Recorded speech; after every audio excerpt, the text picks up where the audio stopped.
Distinct patterns of within and between module connectivity during word reading are associated with different reading-related skills in children.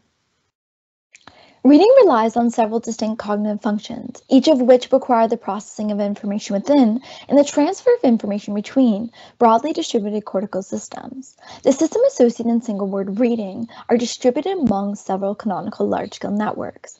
We can index this information transfer by analyzing the sensor-by-sensor synchronization of EEG signals.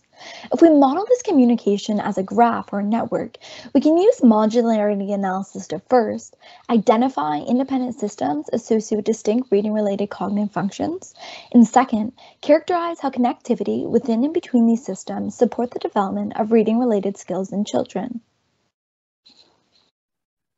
So what are these modularity analyses? First, modularity is a metric from graph theory that quantifies how easily we can divide a network into distinct subnetworks or modules.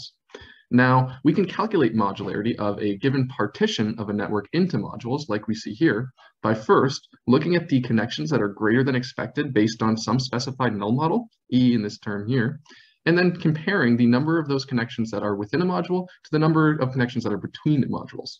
So a network with a high modularity statistic is going to have a higher proportion of within module compared to between module connections. And we can find the partition that happens to maximize this modularity statistic algorithmically. Now, it's important to note that we can modify the use of the null model in this term here, so that rather than looking at the set of connections that are greater than expected from chance, we can look at the set of connections that are found during one condition of a task, but not during others. So here, we're particularly interested in looking at the set of connections that are observed when processing words, but not when processing word-like stimuli, so anything that lacks semantic content.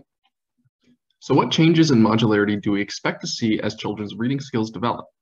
Well, any cognitive function requires integration between systems, and that's going to directly reduce the modularity of the entire system. Interestingly, however, as a task becomes more automatized, we see a weaker decrease in modularity.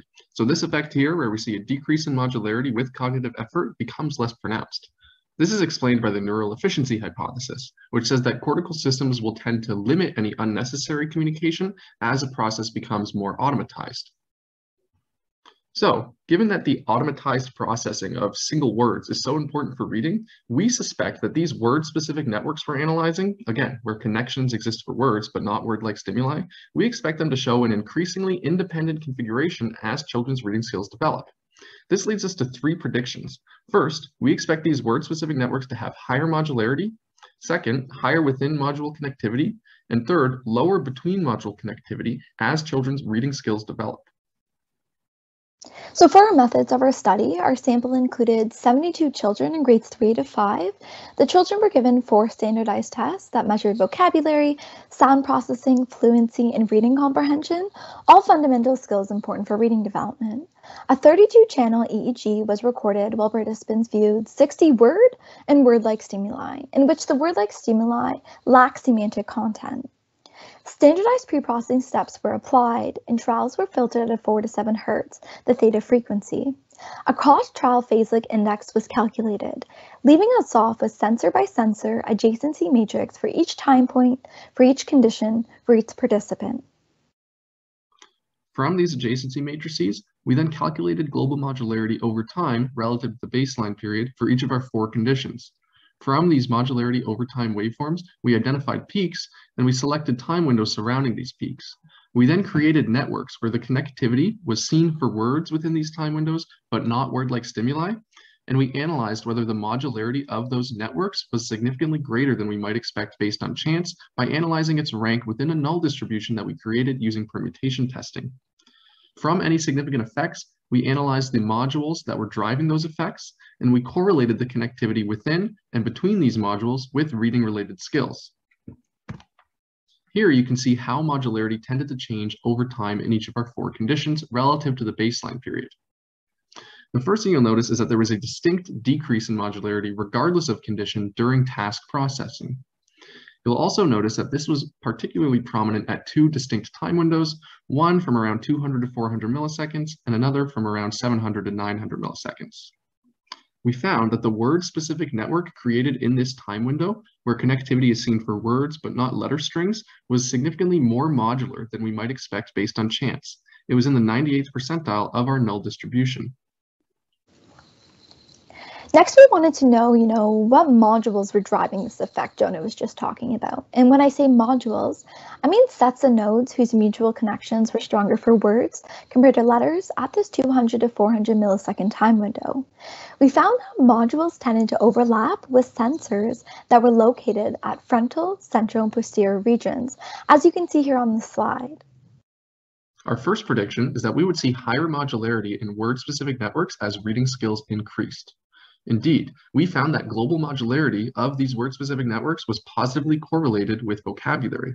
As vocabulary increased, word-specific networks became more modular.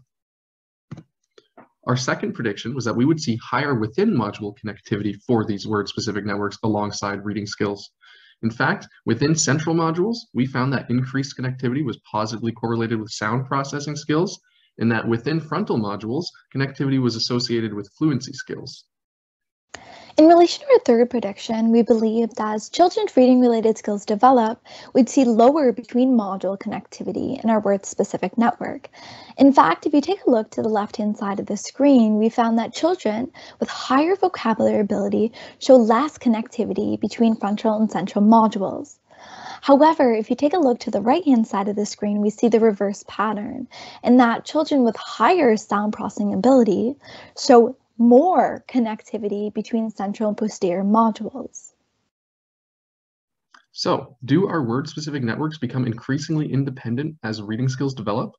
For the most part, they do. We did in fact observe higher modularity, higher within-module connectivity, and lower connectivity between frontal and central modules. However, we also observed higher connectivity between central and posterior modules.